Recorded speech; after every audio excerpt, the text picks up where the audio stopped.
Welcome to SportsBeat KC, the Kansas City Star Sports podcast presented by First Federal Bank. It's Thursday, July 14th, and I'm Blair Kirchhoff. We remain at Big 12 Football Media Days in Arlington, Texas, and today I thought I'd present a sample of what we try to get accomplished here. It's all about the interviews, and those generally come in two forms. One is when a coach or player sits at a podium and takes questions from a large group of reporters. Another is when they're in a small group or in a one-on-one setting. I like those better, and that's what you'll get here. Kellis Robinette, the Kansas State beat writer, and I are here to focus on the Wildcats and KU specifically and the conference at large. That's why yesterday's show you heard from new Commissioner Brett Yormark and outgoing boss Bob Bowlesby. Today it's about the Wildcats and Jayhawks, and we cover a variety of topics with the interviews. First, you'll hear from K-State coach Chris Klieman, who met with a small group after he walked off the podium. Klieman spent much of the time discussing new quarterback Adrian Martinez, but he also drilled down on other players and position groups. Sometimes it'll be difficult to hear the questions. We tried our best to get those recorded. Next up is Gene Taylor, the Kansas State athletic director. I asked him about K-State's place in the realignment world. We'll take a break and then come back with a segment on Kansas, starting with quarterback Jalen Daniels. We talked about his progress in the program and professional aspirations. Finally, we'll hear from KU Athletic Director Travis Goff. Same line of questioning for Travis that I took with Gene Taylor. Basically, how should KU feel about its place in the college football world after this second round of realignment, the one that sent the Pac-12 schools, USC and UCLA, to the Big Ten?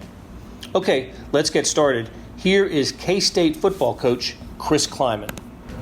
Why do you think Colin Klein has really resonated not just with your own players but with recruits? His personality for starters. He's very honest. He's very straightforward. He's very genuine, and I think that's the thing. I don't think any of our coaches are used car salesmen, but Colin comes off in such a genuine way of caring for the recruit, loving the recruit, being honest with the recruit as far as where we see them in the mix. And I'm excited for Colin to be able to have a first full year under his belt as an OC.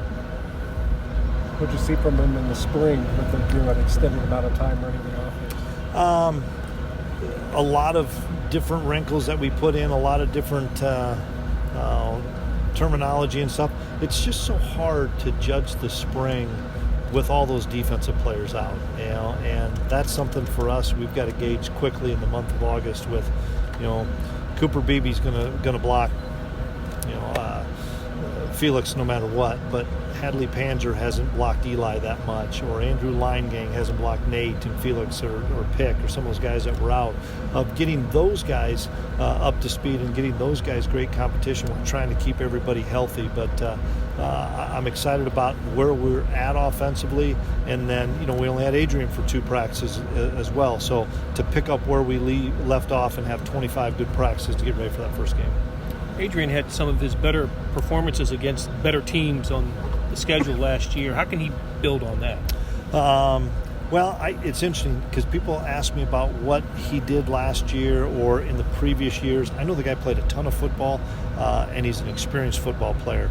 And what he did in the past, only thing I know is the kid takes ownership in everything. He doesn't pass the buck or say it was a bad play call or say the wideouts didn't do anything or the O-line didn't block. He takes ownership. And so that's where he and Colin are so in sync together. And so I'm excited because I think maybe a change of scenery was positive for him, and as we get into the month of August to just see what his true skill set is. I can see it just by watching film, but to see it live and in person for 2 practices, he's a special talent. Now it's just him fitting into what we're doing offensively and realizing that we still have a pretty good running back there that we got to get the football to as well. How does the challenge of starting out versus Oklahoma as your first conference game really set the season for you? Yeah, it is. Well, you're going to play them all anyway.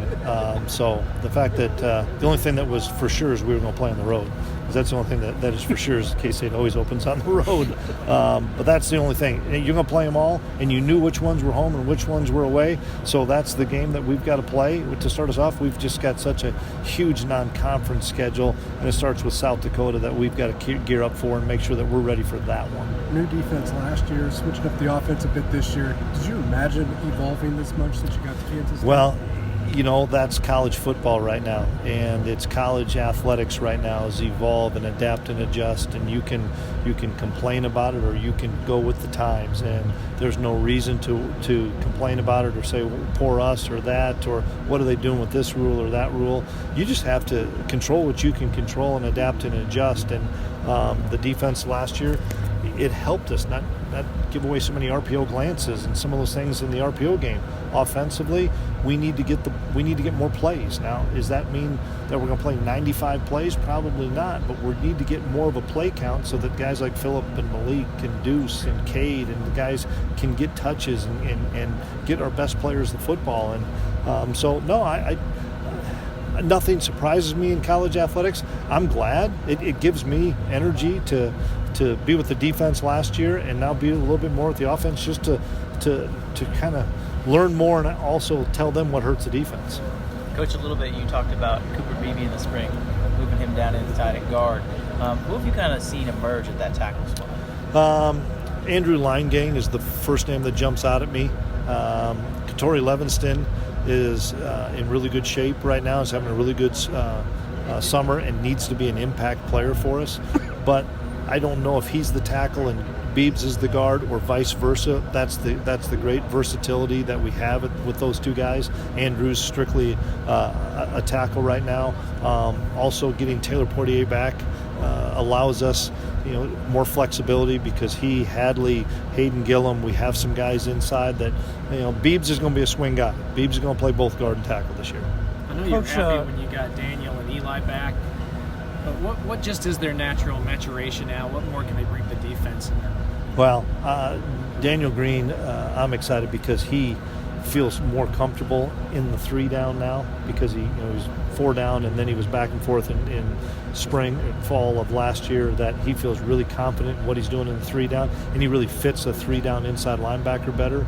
And so I think he'll have a huge year for us.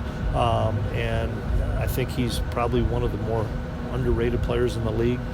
Eli, man, that guy's just hard to block. I mean, that guy is such a talented football player, and what we need to do with Eli is we need to challenge him to play more plays. Last year we split a lot of time with he and Timmy Horn, and Timmy was a really good player. We've got to challenge Eli. We got to get another 15 to 20 plays out of him a game, and he's excited about that challenge. He's taken this summer to say, okay, I've got to make sure that I'm in good enough shape and condition so I can play not 25 to 30 plays, but closer to 45 or 50 plays. I think Coach, last year he used Jalen at an end more. You mentioned him now as a tackle. He's going to play both. I mean, he's one of the swing guys. We also have D. Henson there, so we have between Eli, D, and potentially Pick. But it gives us the opportunity to move Pick outside to play some defensive end. There's some games where you're going against tight ends and stuff that you don't want to play Nate and Felix all the time out there. That you end up putting a guy like Pick and probably a guy like Cody Stuffle being probably a little bit more run bodies, stout guys in there. So he'll play an awful lot for us, but play both inside and outside. And where's Khalid fit into that? Khalid's going to play some DN. He's going to play some linebacker. He's still coming back off of his injury that he sustained, and he's missed some time with a hamstring. So he's not quite there yet, but he's going to get there, and he's going to be an impact guy for us. We saw it in here. That kid can rush the passer. He did it in 2020, did it in 2021 until he got hurt. He'll be an impact for us. It's just a matter of he'll play some DN for us, and he's going to play some linebacker for us. You said earlier Adrian could really benefit from a change in scenery potentially. Was there an aspect of that you feel like jumps out with you, Adrian, to be in a new place? No, I just think with the landscape of transfers, everybody thinks transfers leave because they get in trouble or they hate a place or they got an argument with a coach or whatever it is. And here was a situation where he speaks really highly of the people of Nebraska. The people of Nebraska speak really highly of him, And it was just maybe a change of something where he's like, I'm going to go try something different and test my skills with what they're doing at Kansas State with Colin Klein. And so there was nothing negative about him coming or leaving. Just sometimes that's the thing that the transfer portal does give. It gives a guy a change of scenery. Then Rush East, great career at Louisville. Change of scenery and end up being an all-conference player here for us. So that's why I embrace it too. We've done really well with the transfer portal. I know we've lost kids, but every program's losing kids. It's making sure you fit and fill them in with the right guys. The battle at center pretty tight still. Yeah, but they're both going to play. I really like what Hadley's doing, and Hadley's the future there. But Gilly is a guy that's so smart, knows what we're doing, and that's where we need to make sure that Hadley doesn't play nothing but center and play some guard too, because he might be one of our best 5. Do you guys have any clarity on running back behind Deuce? No, it's pretty wide open, and that's something that we're going to do in fall camp because of the O-line, D-line battle that we need to make sure that get the guys that missed spring ball more reps on the D-line and get those younger Hadleys and Andrew against those guys. We're going to get those good O-line and D-line together, and we're going to put those young running backs behind it during fall camp and probably try to preserve Deuce a little bit to see which one of those guys jumps out. Coach, what was your reaction last year after you guys won in Lubbock and Matt Wells got let go immediately afterward?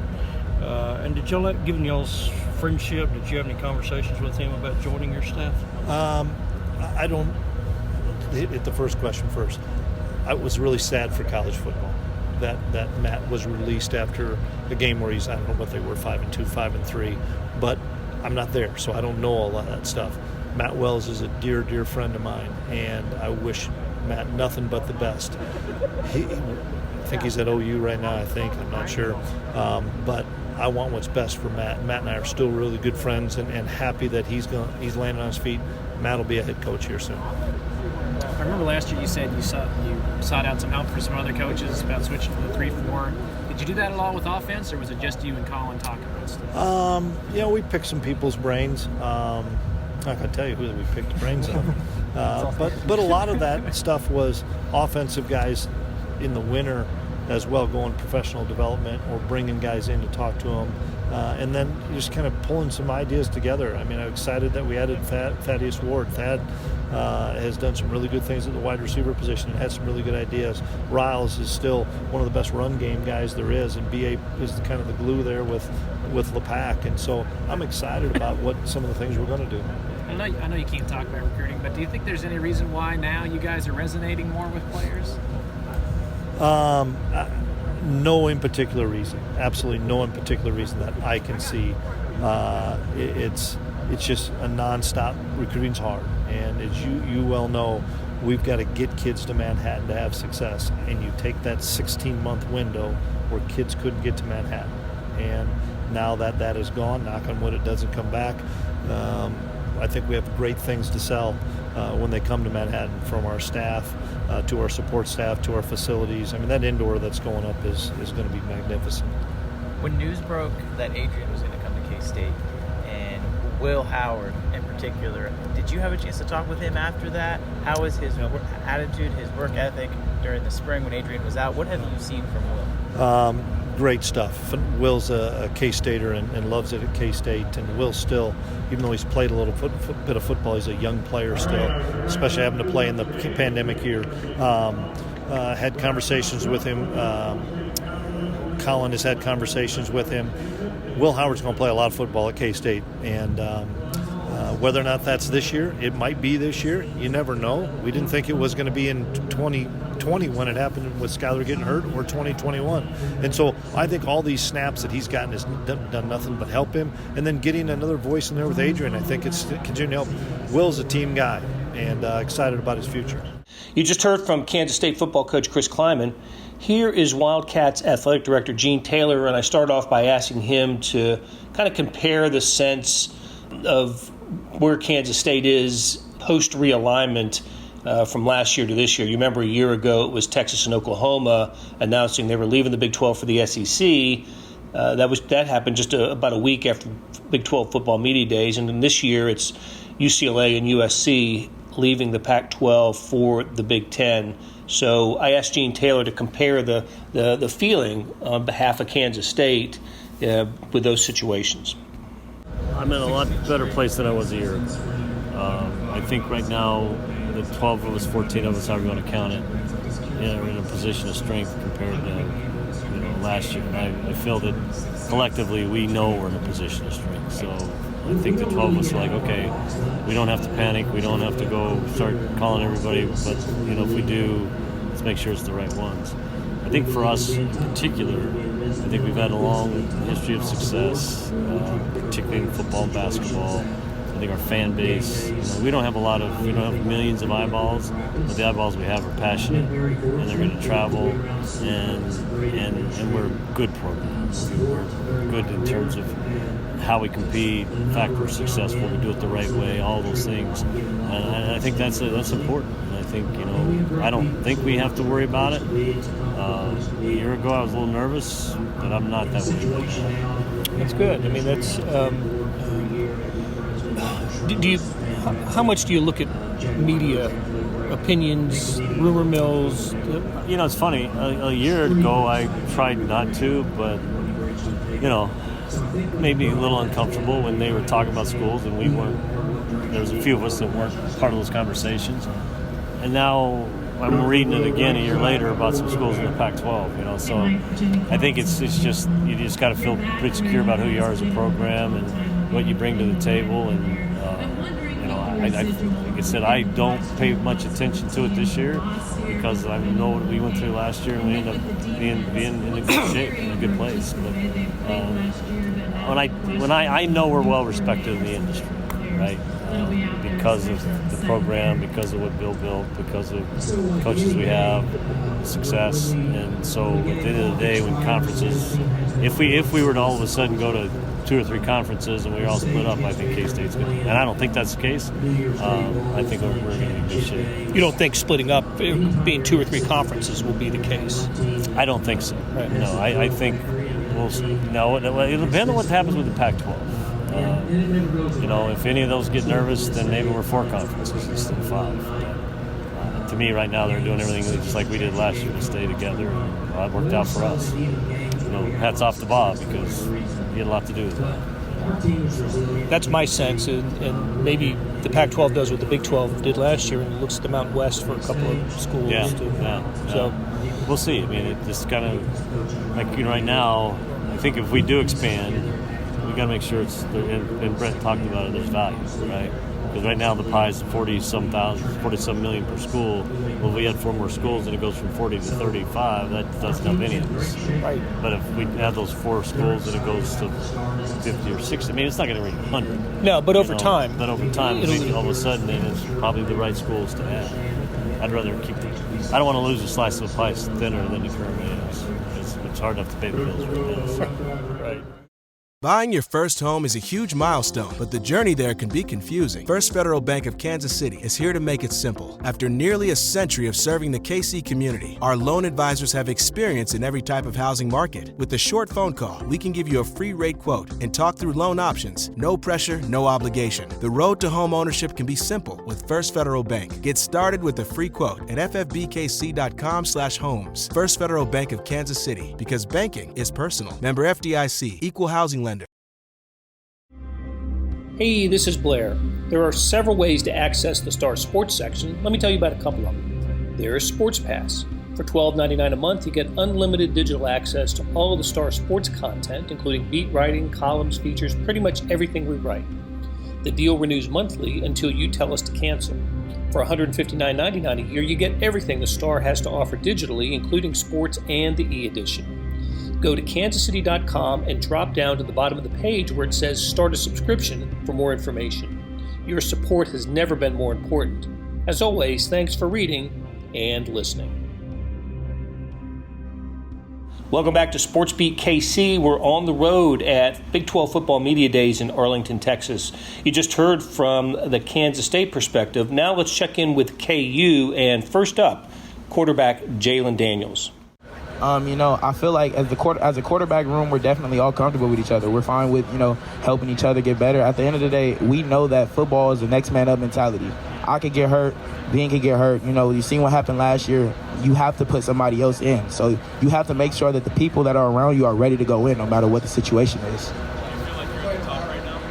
I feel like we're all, you know, helping each other build. You know, at the end of the day, I'm not into all of the numbers or any of that type of stuff, because at the end of the day, I want to be able to make myself better. I said it last year, before the season, I'm going to say it again. Only person I'm competing with is myself. At the end of the day, it's a you versus you mentality. If you feel like you're not able to compete with the ones around you, that just means that you don't feel confident in what you can do.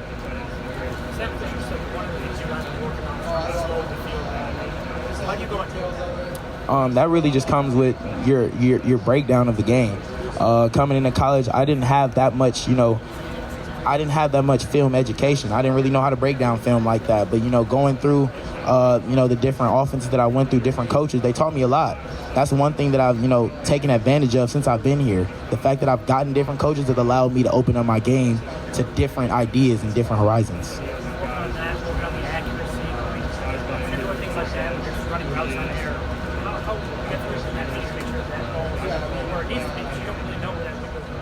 You know, I treat every rep like it's a game rep.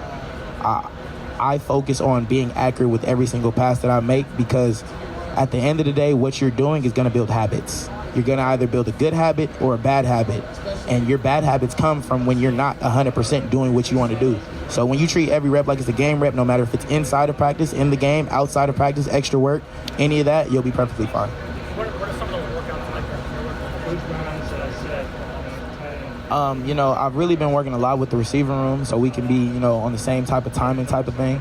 There's a lot of new guys who came in to, the offensive side of the ball. So really just trying to teach them all of the route concepts that we have, everything that we do as an offense, just keep growing in that aspect.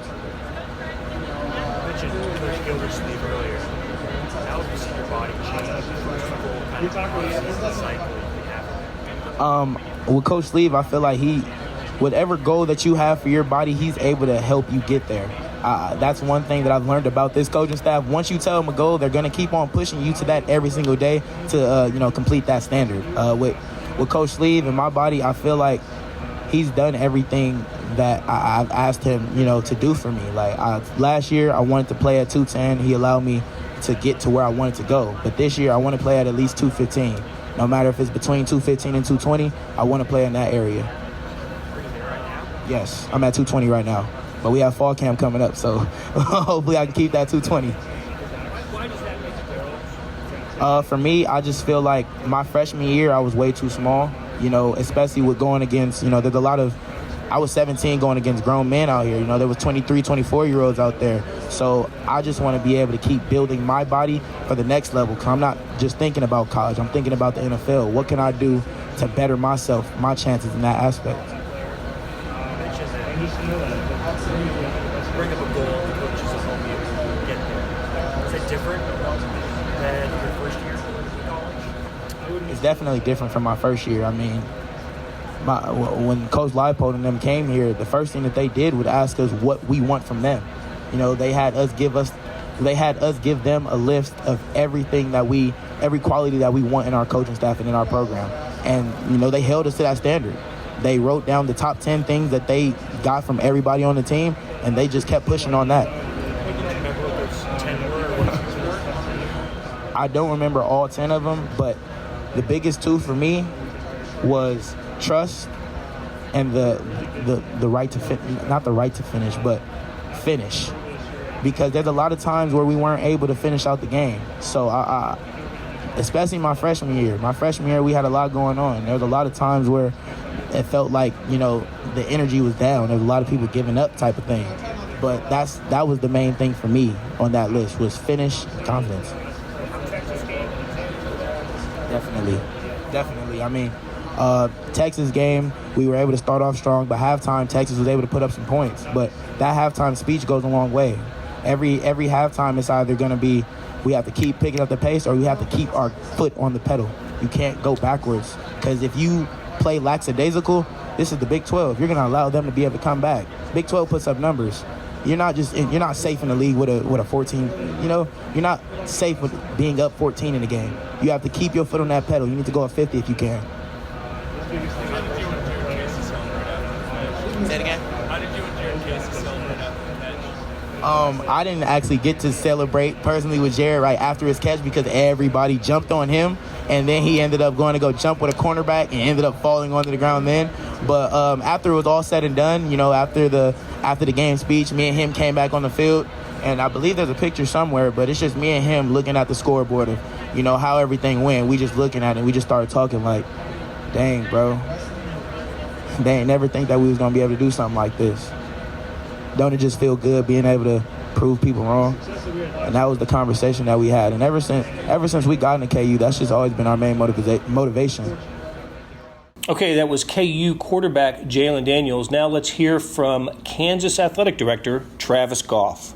What do you think of the new project going on at Texas Tech? I love it. I'm excited for Texas Tech and Kirby and that program. I think it's good for everybody in the conference. I think it's good for everybody nationally to know that ultimately you have to continue to invest in your programs, that no one gets to sit idle, and whether it be in football where it gets most of the attention probably from a facility perspective at the biggest numbers, the biggest cost.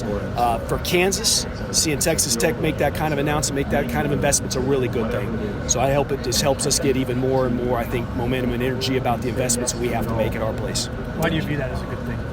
Because again, it's another reminder that you're gonna, if you sit idle, we know what that will look like. If you don't do what you have to do at your place that can move the needle in day-to-day for the student athletes, for the football program, you're going to step backward. If you don't do something that makes a statement within your own league and nationally, that something's different at your particular place, then that matters as well. So can you then use that in terms of your people, the donors, the fundraisers, that everybody can say, look, this is what needs to be done? Yeah, I mean, there's a lot of things that you can tap into and you can utilize. You can talk about the instability of the landscape of college athletics and college football and conferences and conference realignment, driven not solely but pretty close to solely by football. We all understand that. You can talk about year 2 of Lance Leipold era and all the progress that's being made, but that also it's going to take time to have the real tangible win-loss indications that this thing's absolutely transforming. And so what are some other ways that you can make those statements? What other tangibles can you demonstrate? Obviously, facilities are an important part of a really profound, tangible statement about commitment to the sport of football. Does Kansas have to do that? Without hesitation. Kansas has to do that, and Kansas has to do that in a reasonably short order. How far away would you say you guys are from potentially announcing something like a new stadium? Yeah, I'd say we're progressing.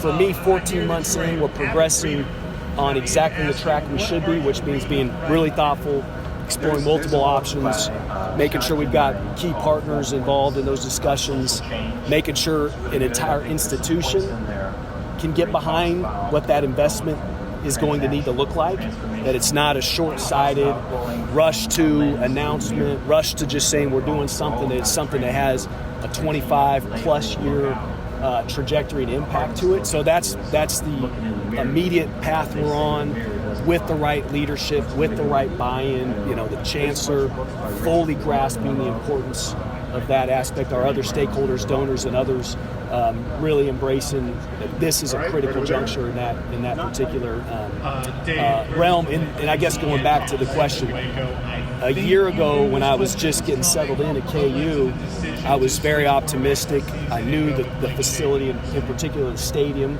had to be something that we made a profound statement and a profound investment in. We are significantly ahead of where I thought we'd be a year ago in terms of where we are today. So I'm excited about that. When you hear Yormark talking, saying the Big 12's open for business, saying no stone unturned, does that kind of fire you up to know that he's here, he's ready to work, he's ready to make the Big 12 with everything that it can make? Yeah, no question. I mean, I think that's the mentality you have to have, whether you're the commissioner of the Big 12, whether you're the athletic director in a Big 12 institution, whether you're the head football coach, thinking about being down here for media days.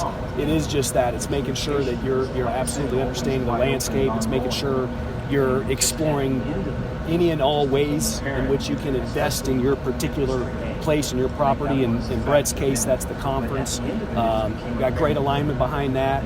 And then for each of us, I think we all feel similarly. It's like, how are we maximizing our value? How are we addressing our deficiencies, our liabilities, and at Kansas, those are the things that we're focused on. Is there anything new that you can share about the NCAA case with the men's basketball program? There's not. No, unfortunately, there's not. Is there the potential that this won't be concluded before the season begins? I guess certainly there's the potential of that. I don't have information that tells us it is or it isn't going to be. I've been hopeful that in 2022 we were going to be able to move past that, and we're halfway home on 2022, so it remains to be seen.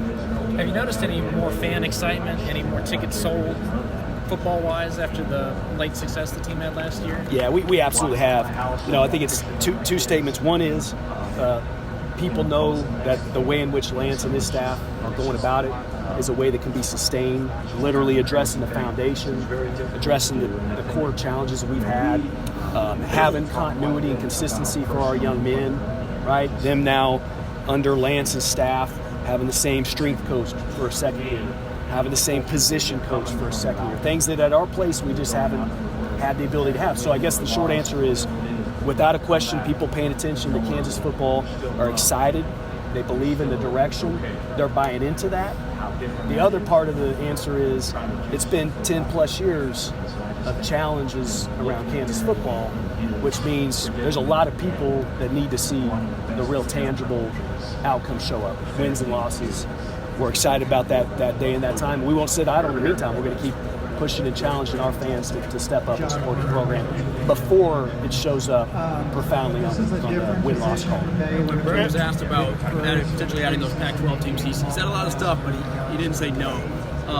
Do you anticipate that the Big 12, we haven't seen the end of the changes, and potentially that we're going to see some additions at some point? Well, if at some point means, looking as far out as any of us could see, I think there's certainly a chance that this thing could just continue to shift. Could be more growth in any of the conferences. I don't think anybody feels like 12 might be an ultimate outcome or 16 might be an ultimate outcome at other leagues, that there's going to be more change out there. And again, I think the beauty of his approach is he hasn't become so predetermined on one particular path of what might be additional value and impact for the Big 12, exploring all options. And we know that to be the case with how he's going about it. It's not just what sounds good at Big 12 Media Days. Do you feel like we're officially in the era of super conferences where it's kind of like get big or die when it comes to being relevant in college sports? I think that's the thing that's probably pretty easy to talk about and pretty easy to assume, and rightfully so. It's felt that might be in the immediate direction. I'll tell you, the last few days, none of us should be naive enough to think things have settled and calm, but I think there's a chance that this whole thing doesn't disrupt at this particular moment in time, that this could be similar to last year, two valuable institutions and brands making a jump to the Big Ten, just as was the case in OU and Texas, and of course Big 12 expansion in reaction to that maybe though there doesn't have to be an earth-shattering effect beyond that in this moment in time, but that's just a sentiment right now. What have you learned through these two movements, Texas OU last year and the Pac-12 this year? What have you learned? What's been reinforced to you about the value of the KU brand? Yeah, I think it's two things. Number one, it is a chance to go, well, what are the unique assets and positives about the University of Kansas? You better understand that from our lens, otherwise we're selling the place short, right? So institutionally it matters. Academics matters, AAU, all those things that matters everywhere. I'm not talking about particular conference, I'm talking about across the country. The institutional foundation, the educational, academic strength matters a lot. And then, of course, you think about brand value in terms of eyeballs. University of Kansas, we've got a proud tradition. We've got a brand that resonates across the world, literally a logo that induces a reaction all over the place. And then it doesn't hurt anything to have another reminder just a few months ago that we have as quality and as sustained a basketball program as any place in the country. The thing I think about, probably spend most of my time feeling optimistic about, is we have all of those things that are incredibly strong and that are, proven with what I believe to be the greatest potential in Power 5 sports in our football program. And so that's where I go, my goodness, what we could be in the future with that potential in the sport of football is unbelievable. Then the second thing, Blair, to go back to, you have to then really look hard at what are your liabilities, what are your deficiencies. And you have to own those. You You have to talk about them, you have to put them on the table, and you have to have a plan on how to address them. You can't shy away, you can't just talk about the good stuff. What are those? Well, I mean, it's at the forefront. It's the sport of football. To no surprise, everybody understands that. You know, the lasting effects of 10 plus years of the challenges we face, lack of continuity, lack of identity, right? Any resemblance of a multi-year maybe build in the right way. In this last decade of college athletics, there's been an impact to that. I mean, there's been an impact for our fan base. There's been an impact to the brand, so to speak, right? So you have to not just understand that, you have to understand and talk about what are you doing differently this time around, right? So how are you going to address that differently? In this, we're talking about the sport of football. We look at a 100-year-old stadium, right? One that has had some improvements made over time. It's not hard to understand that we've made, indirectly, we've made statements about our commitment or maybe lack thereof in that sport if that stadium stays as is, sits idle, we don't have real vision and real progressive lens on how we're going to address that. So, those are probably the most two obvious, but there are things we can do to change that. You can't just sit back and hope that we win. We hope that we fill the current stadium, and then you have a plan to attack it at that juncture. There's nobody sitting around waiting for those things to occur right now at KU. And that's somewhat driven by the landscape and the uncertainties around it. And it's also just driven by the potential and the opportunity we know we have. That'll do it for today. Thanks to our SportsBeat KC production staff of Randy Mason, Monty Davis, Jeff Rosen, and Chris Fickett.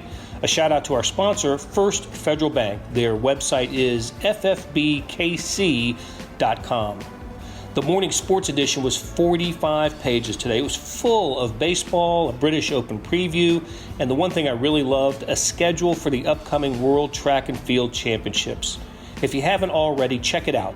The website is liveedition.kansascity.com. Thanks for listening, and we'll be back soon with another SportsBeat KC.